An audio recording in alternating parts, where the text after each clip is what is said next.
What do you feel like is your sales superpower? I would say it's energy. Yes. Intensity. I'll never stop, okay? I'll go from 5 o'clock to 10 o'clock at night, okay? And then I'll be eating and I'll go again, okay? So Freedom, impact, money. This is the Closers Network podcast. Well, hey, thanks for coming out. Would you mind just sharing with the audience what your name is and where you're coming in from? Yeah, well, my name is Keith Holden. Everybody calls me Golden Holden. Yeah, and they say anything I'm holding is golden.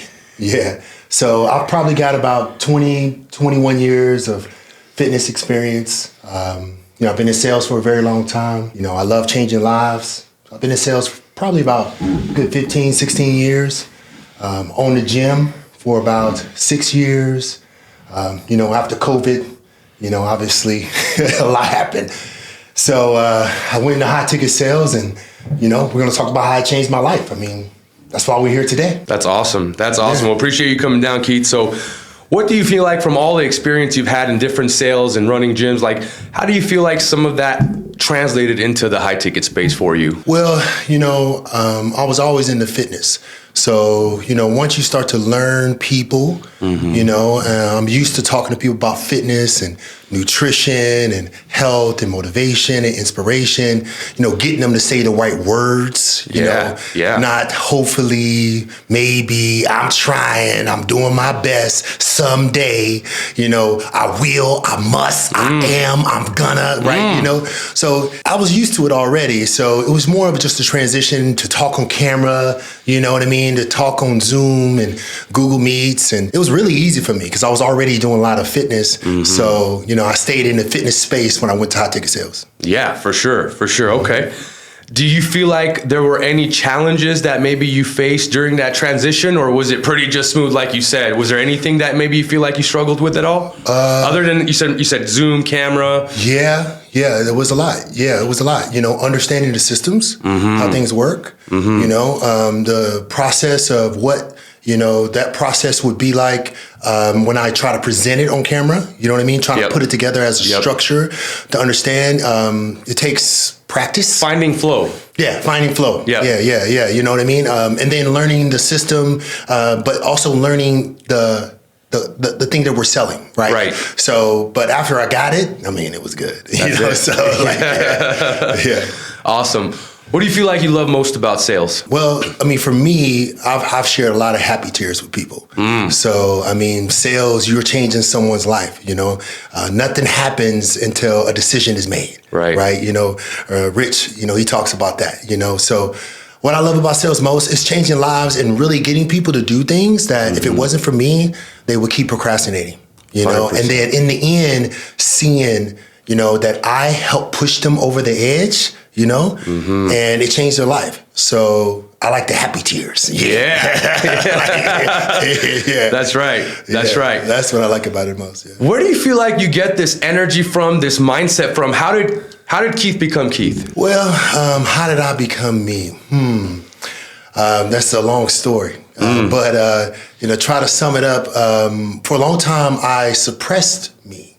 Because everybody was like, you're doing too much, you can't be happy all the time, other people just like, and when I realized early in my career, it was mainly people who either wanted my job, okay, because I'm doing too much, right?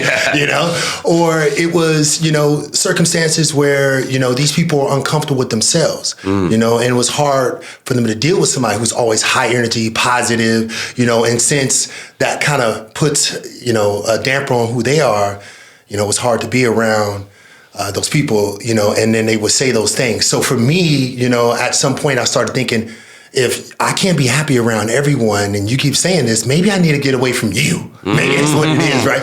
But how I became myself, I'll probably say the biggest landmark moment was back when I was playing football and I came from one college to the next. I don't want to talk about football too much, but what happened is I used to always motivate myself, and I was in cold weather and it was like freezing outside, right? And I used to always say, it's a beautiful day. And I would say, it's a beautiful day.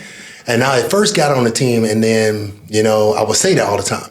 Now players is like, calm down. You're doing too much. It's not the beautiful day. It's freaking ice on the ground. You know what I mean? And then the coaches stood me at the end of practice. They stood me in front of everybody. And they said, say it again.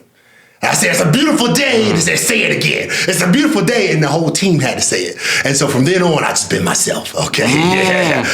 Because people like me being myself, and I grew into this person. That's kind of like where it first started, but now anytime I have trouble, I always go back to self-development. Like, if there's something where I feel like, okay, it's off, you know what I mean? Or maybe if I miss a sale or multiple sales, or I have a bad day, I always go back to two things. I go back to when I was killing it, like go back and revisit the energy that I had that day, right? Also, I go back to trying to do more self-development, spiritually, mentally, physically. I do things that make me feel good, and I jump back in the call and I'm ready to go. So it's an ongoing process, to answer the question. It started back then, not being ashamed of being myself, you know what I mean? And then on top of that, it's an ongoing process, continuing to build. And anytime something doesn't go right, go back to self-development. Got it. So, yeah. Do you feel like you had an upbringing that way as well, or was that kind of like the pivotal moment in your life? Did your parents at all have any impact on that, you being that person and having that type of energy and mindset? Really the biggest thing for me, my mindset came from me just going against the grain.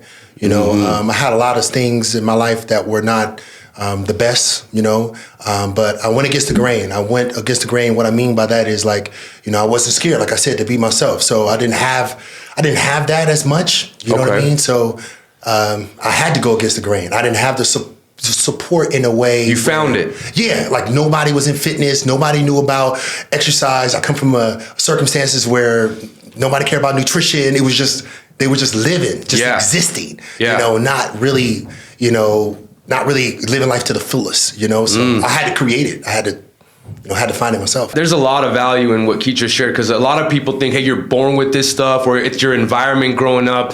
And, he just shared like that doesn't have to be the case. So I think there's a lot of power and value in what he just shared. Sales, it gets a bad rep. Yeah. Why do you think that is? Because of bad salesmen. Okay, right. There's good and bad in everything, right? I think sales is what actually keeps the world going. I mean, you gotta have sales. I mean, some people, they need information. Some people need a personal touch. Some people need someone to show that they care. Some people need, and it can be misused. These tactics in sales can be misused in a negative way, but it also can be used in a positive way to change someone's life. So I think the reason why it gets a bad rep is because of bad salespeople. People who really don't care, people who lie, people who just put up a bad rap for us, people who are good, people who care, people who actually tell the truth, people who actually push them to be better, and who look for the happy tears, right? How do you demonstrate that on your calls? Is it in like the beginning of the call where you're building rapport? How do you show the person on the other end of the call that you care and that you're obviously you're passionate, they can see that, but like, is there anything you do in the beginning of your call to put that out there? First thing I do is smile. Yeah, and you can feel that energy too, right? So energy, man, energy and smile. Like you actually want to start the call with a smile, energy, positivity. It doesn't matter what happened throughout your day. It doesn't matter what happened earlier. Yes. It doesn't matter what happened last week. It doesn't matter if you just came off a bad call. You have to bring the thunder, which is a big smile and a lot of energy. So, for me, that's what I always want to do on all the calls. You know what I mean? Hopefully you understand what I mean. I mean, that's really the focus. 100%. It really helps, and it sets the tone, and it helps the flow go. And then when I really build rapport with somebody, it's understanding and it's also listening. Right. Don't just wait to talk. Don't use a script. Like, yeah, you can have some things in your mind that you want to say, but it may not come in the order that you think it's going to come in. Right? So you may think you're going to say 1, 2, 3, 4, but the first thing you need to say after listening to them is number 4, not number 1. Right. So it's more of organically listening and adapting to the person, and that takes time. You know, I always tell people there are certain patterns that others have that can relate to others, you know, that you're selling. Like typically your prospects, your avatars are similar. You know what I mean? So you can pick up certain cues and patterns. That's why I like video, right? You can watch body language and all of that. So to build rapport, it's about really connecting with the person, right? Understanding what they're saying, listening to that person, and making sure you give, you know, feedback. Tonality matters too. Yes. Like, you know, when we're talking about health or when we're talking about some things, you tone it down. And then when you're trying to get them excited, yeah, you're doing great, girl. You got this, right? Versus, hey, you know what? I care about you. Your husband said he cares about you. Your kids care about you. You know, why do you make money, right? You make money to increase the quality of life that you want to have for yourself and the people you love. That's right. That's the only reason why you make money. You know, when they start saying, oh, I have this much, and talk about money objection, because that's sometimes going to come up. We know that, right? So why do you make money, Miss Jones? You make money to increase the quality of life for yourself and for the people you love. And sometimes what they'll do is they'll focus on the people they love so much they forget about themselves. Oh. You see, you know, and now what you gonna say, okay? Right? You know, give me your ID. We're gonna get started. I need your credit card as well. Let's change your life, okay? Let's do right? it. Let's get started. That's amazing. Hey, I want to take a quick break and introduce you to the Closers Network. If you're not inside the Closers Network yet, you should join us. It's completely free. And 5 days a week, we're gonna go live with hands-on sales coaching. So you can join our coaches live, get feedback to your most pressing questions, increase your monthly commissions, and also land better remote closing opportunities. We have everything you need inside the Closers Network to skyrocket your income. And it's completely free. If you haven't already, I would encourage you to join the 4,500 plus students that are inside right now, smashing deals. Come mastermind with us. And all you gotta do is just click the link down below. It's in the description for you, and we can't wait to see you inside. You mentioned earlier, hey, no matter even if you've had a few bad calls back to back, or not necessarily bad, but just calls that you didn't close, which maybe can affect you mentally throughout the day. For someone out there who's maybe taken 5 or 6 calls today and's got one left on their calendar, what do you think that individual could do to maybe get pumped up and to get in that mindset of, man, I'm showing up with the energy. I don't care what happened on the first 5, 6, 7 calls. This is the one. I'm going to show up. How can someone bring that energy, do you think, to that call as if they didn't have the experiences prior to that? Yeah, I mean, I think just multiple answers for that, okay? Some people need to take a cold shower. Oof, You know there what you I go. mean? Get in the shower, refresh yourself. Sometimes it's just a cold splash on your face, okay? Sometimes it's a song that you like. Just dance, you know what I mean? Right. Just clap your hands, you know, shake your body. You know what I mean? Sometimes it's actually to get the energy up before you get on the call. Yes. You know what I mean, right? Yep. You know, maybe it's something that you need to do. Go outside and get it out. Scream or something. You know what I mean, right? To get the energy up, you need to give yourself some energy before you go into the call, right? Energize yourself before you go to the call. You know, don't just kind of get in your feelings and get in your mind, start defeating yourself mentally. Do something that made you happy, that gave you energy. Listen to a song, something. You know what I mean, right? And like I said, you can splash some water on your face, you know, maybe go have some coffee, or just, you don't want to just sit there and let your mind start to defeat you. You want to distract your mind with something that made you feel good. Change your state, change your mind. Yeah. And it's different for everyone. You know what I mean? So figure out, you know, when you felt your best in life and times, to start to think about those. Maybe it's actually looking at something that you love, like a family member or somebody you're doing it for, right? Remind yourself of why you're here. What is your why? You know what I mean? Like even having the top 5 things of what's most important to you, something. Figure out what that is. You know what I mean? And really, that really helps, you know? And I would say, probably the easiest thing to do, splash some water, listen to some music, yell, actually get your energy up before you get on the call. It's like your last call, you was down on that call that you had earlier that you didn't sell, and it's your last call today. That's what you're trying to say, right? You know, yeah. That's amazing, man. There's so much gold in there in what he just said. So that I appreciate you sharing that with everyone. Out of all the closes you've done, is there a particular close that maybe stands out? Maybe it was a story someone shared or some way you impacted their life where you would like to share that story with the audience. Is there anyone that comes to mind? And if not, hey, that's totally cool. Actually, there's a lot of them. I mean, Okay. I've helped a lot of people, but we'll start with what's most recent that I actually posted in the 1CC channel with our team. Okay. A 65-year-old gentleman. He had a wife who's 30 years younger than him. 30 years younger. And a 5-year-old child. Wow. Yeah, 5-year-old child. And she told him that she want more kids. Okay. Okay, he's 65, okay, right? Okay. So all his life, he's been dealing with this up and down weight. He had a lot of ego going on, like, I used to be able to do this, I'm strong, and all of that. But reality set in that he can't be doing what he used to do because his body's not what it used to be, okay, right? And he even said a few times, he's been known to be stubborn, and finally he's getting to this point where he wants help, okay? So now, we're here. I start talking to him about it, and then we get to the end and the close, and he's like, man, I just want to think about it. I just want to think about it. Let me just spend my time. Let me just mull it over. Let me just think about it. Now, we already, went through the wife. She already said that she wants him to do it. Okay. He already told me all those times he would procrastinate and he was just being stubborn. He already has all these reasons why he needs to live. And he's already failed for 65. Well, I would say because he was about 20 years old when he started. So about 45 years. Last time he was in really good shape, it was like 20 years old.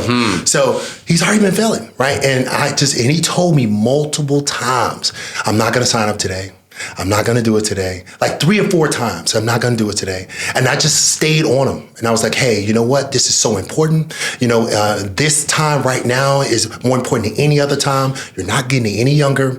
And also, you remember all those things that you told me. And hey, also, I want to remind you, this right here, if you can learn, it will be what you need for the rest of your life and you can sustain it. The reason why is because we'll create a blueprint for the problems that you have today. That's all you got to do. You got to create a blueprint for what you're capable of now and for the body you have now, for the metabolism that you have now. And then once you have that blueprint and you go back and forth with all your problems, eventually you're going to run out of problems. That's okay, right? That's and when right. you run out of problems and you're at your goal, now you can sustain it because that back and forth with a professional is what you need. Not more research, not looking up stuff online. You need a human, okay? Right? You need a human. Yes. And on top of that, that human will hold you accountable. So they'll solve your problems and they'll hold you accountable.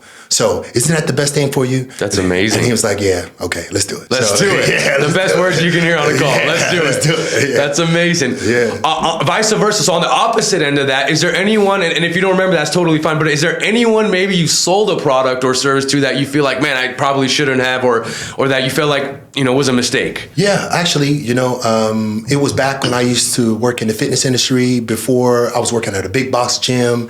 And there were some trainers that were not very, how do you say, they wasn't the best, okay? And I don't want to say things bad, but they was not the best. And my job was just to sell, okay? My job was not to train, but I still needed to make money, Right. even though the location didn't have, it was like 2 trainers that were not the best. So, that person ended up with the trainer and then they complained to me because I sold them and, I ended up actually training the person. Oh, wow. Yeah, Okay. because I felt bad. That's amazing. See, even in a time where, and I've had similar experiences where, I've made a sale and the person was like, man, Mike, I don't know if I wanted to go this route or X, Y, and Z. Man, I've literally just went out of my way, invested hours into the person to make sure they had everything that they needed to succeed. And they just were so grateful and appreciative of it. So it's so crazy, even if you feel like, hey, maybe this wasn't the best thing to do in that moment, that person at the end of the day, told you everything that they wanted to do. They shared where they wanted to go and you were able to help them make that decision. So I think there's a lot of power in that. And then for me, I love, coaching and staying in touch with the folks that I work with. I just think there's a lot of value in that. So I love being part of that journey with them. So Yeah, absolutely. Yeah, me too. Yeah, that's amazing. What do you feel like is your sales superpower? I would say it's energy. Yes. Intensity. I'll never stop, okay? I'll go from 5 o'clock to 10 o'clock at night, okay? And then I'll be eating and I'll go again, okay? So really, my sales superpower is energy, positivity. For me, I really enjoy what I do, so it's easy. Right. To come with that positive. I would rather be doing anything else. I mean, I can work from anywhere else in the world, anywhere in the world. And, I live my dream every day. So my sales superpower, I would say, is energy. Positivity. I bring myself. I love that. What would you tell someone that fears rejection? Fears rejection. Well, first, if you are getting a lot of rejection, it's because you didn't solve the objections before you got to the close, right? You want to make sure that you solve those before you get to the close. But still, at the end, sometimes it's going to be some no's, okay? But it's part of the game. Right, it's part of the process. Don't let it get, into your skin to where it can affect you. Because remember, like we talked about earlier, you can carry that bad energy to the next call. You know what I mean? And you can't fix broken people. Okay, and it doesn't mean that they're bad people. It doesn't mean that just means sometimes people are not ready, or there's an underlying problem that they just won't tell you no matter what. Okay? Right. You know what I mean? And yes, even the best closers in the world, we're all going to get a no at some point. You know what I mean? And it's okay. It's all right. The worst thing you can do is carry that energy to the people who really need you. Right. You know what I mean? And that's where it starts to create that domino effect. And you can't shake yourself loose and you need to jump in a cold shower or something. Okay, right? You need to shake yourself up. You need to listen to some Michael Jackson or something, start dancing. You know what I mean? Yeah. That's right. Reflecting on your sales career, are there any mentors or any people that stick out that maybe have helped you overcome some challenges along the way? Yeah, I've been following Bedros, Keuilian for a very long time. Richard Mutica, he actually sold me my franchise many, many years ago. I own a gym franchise. Yeah. He sold me, my Fit Body Bootcamp location. And then, I've given Rich more money at one time than any other person. Okay, right? You've given Rich more money at one time than any other person? When I bought a franchise. Yeah. Wow. Yeah. And then it turned out to be a great thing because, until COVID and all that, it's a whole nother story. But, it pushed me into where I'm at now. So I would say those two gentlemen. Also, I used to watch Patrick BcDavid, yes, Valuetainment. I used to watch, a lot of his videos. I have some more people that people probably don't know. Brian Murphy. I used to be, a manager, a general manager, for this big box gym chain. I had like 200 plus employees. Wow. And, was running like 6 to 7 gyms. Zaki Niazi, he's a big investor for me whenever I start expanding, having one of the biggest locations in the world, with my gym franchise and stuff like that. So, those guys, they really, and back in the day when I used to play, Adam Dorrell, he, really mentored me when I was going through the process of becoming a man, like early on in my football career and all that stuff. So long time ago, he was actually coach of the year, and he said I was the best he ever coached at that position and all of that stuff. So those are the guys, I would say. Do you feel like everyone needs a mentor? Absolutely. Especially at some point in your life, depending on, you got to understand what you really want to do. And there's something that I like to do. It's exercises you can do. What is your 3, 5, 10? And then what is the ultimate? And would you be satisfied with the money? Now, let me explain what that is. What's your 3-year plan? 5-year plan, 10-year plan, and then what is the ultimate? Now, what the ultimate means is who has done that 3, 5, and 10 and living the ultimate life? Like, who is that person? What is the top person in that field you're trying to pursue? And would you be happy with the money that person's making? If that is okay, then you pursue it. Now, let me give you an example. I had some guys, talk about fitness, and he's like, I want to be a athletic trainer for a college. Well, the highest paid athletic trainer for a college makes this amount of money. I asked him, is that the amount of money you would be happy with for the rest of your life? He said, no. I said, well, then don't do that, okay? It don't matter how much passion you got, bro, okay, right? You want to be able to still make money. You want to match, to where you can take care of your family. Because here's a quote that's very important. If you only make enough for yourself, then that's selfish. The only way to be unselfish is to make more than enough, okay? You know what I mean? So I'll say it again. If you only make enough money for yourself, then that's selfish. The only way to be unselfish is to make more than enough. So now he's thinking, okay, he's rethinking what his 3, 5, and 10 will be because the ultimate level doesn't make enough money. So why even pursue it? Dude, that's a beautiful framework. I wish I had that growing up. How did you learn about that? How did you come up with that? I mean, it's just something I've heard 3, 5, and 10 before, but the ultimate and then satisfied with the money is what I added. Got it. That's beautiful. If you guys, I mean, you guys need to go back and write that down for anyone that's struggling to figure out what their purpose is or what their passion is, to make sure it's aligned with the amount of money they want to make in the future. Make sure you go back and write that down. With that being said, is there anything that you feel like we haven't discussed yet that maybe you want to share with the audience today? Well, for me, probably one of the, how do you say, it was a very, very big moment for me. I made some things happen and I forced it to happen just by my actions. You know, a lot of people don't know, whenever I was running my location, you know, I actually made it to the news on Shark Tank. I was on ABC 13 News. Yeah, and I was at an open trial. They got a video clip of me and all of that. But my goal, I had a product that I was using and I would take it around a grocery store and I created an app for it and all of that. To make a long story short, I put a long-term plan into action to get into the grocery chain without the sharks. And now how I did it, I'm gonna try to make this a short story, but how I did it was the location was close to my gym. Okay. Now, everybody has to eat. Right. Okay. The best place to get clients, and just to give you a little tip, if you have a gym, you want to try to get access to all those thousands of people that go to the grocery stores in that area, because most people are going to, you know, go to the gym that's close to their home. Right. So it was huge for me, big old grocery store. So my plan at first, you know what I did? I said, okay, I'm going to bring in one person and I'm going to walk them around and I'm going to show them how to eat, show them right food. And then I brought in a few more people, and these are just my members. And then as I'm doing this, I start asking the managers, hey, it's okay if I bring people in and shop them around, right? And he was like, yeah, it's okay. And then as I'm doing this, every single employee, I'm saying hello to everybody. Hey, how you doing? Hey, you got some nice hair. Hey, you a very nice person. You know, it's always good seeing you here. Right? So I'm connecting. Right. Every single person, all the employees. And then as I'm bringing more people, I said, hey, is it okay if, you know, I let some of the actual people who are, you know, shopping, because at first it was just members from my gym I was bringing in. And then before you know it, I crowds and crowds of people. Now, grocery stores, they make more money off of their brand products. Okay, so listen to this. As I'm going around, what I would do is I would say, okay, you know, you have a problem with sweets, okay? All right, we're gonna go to the sweets aisle. We're gonna pick out all the healthy sweets. We're gonna put them on top of this cart. We're gonna take a photo. You wanna know how to make a healthy taco recipe. We're gonna get all the ingredients. We're gonna take a photo. Basically, I'm gonna map out the whole store, all the snacks, all the ice cream. We'll map it out for you.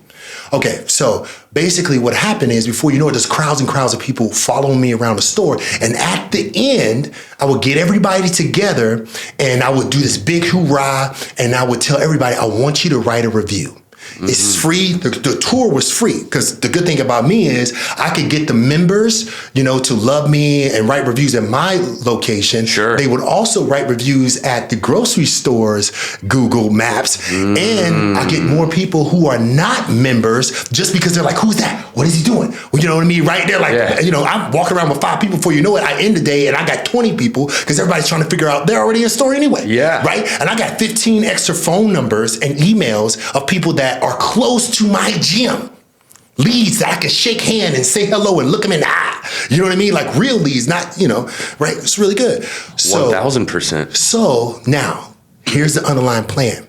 At the end, each person had grocery carts full of products. Now let's imagine if you're the hot sauce guy, right? You got the best hot sauce in the world. You're selling one product. I'm selling grocery carts full of products. And remember what I said? They're mainly the grocery chains. Name brand. Name brand. So they make the most income. Right. Okay, so now, and then after about a year or so, they're writing reviews, okay? And all the managers love me. And I talked to one of the managers, and he told me how much money I was making. What a win-win-win situation. So yeah, so basically I got reviews for my location. I got reviews for the grocery store. So they start saying, I got all the managers loving me, right?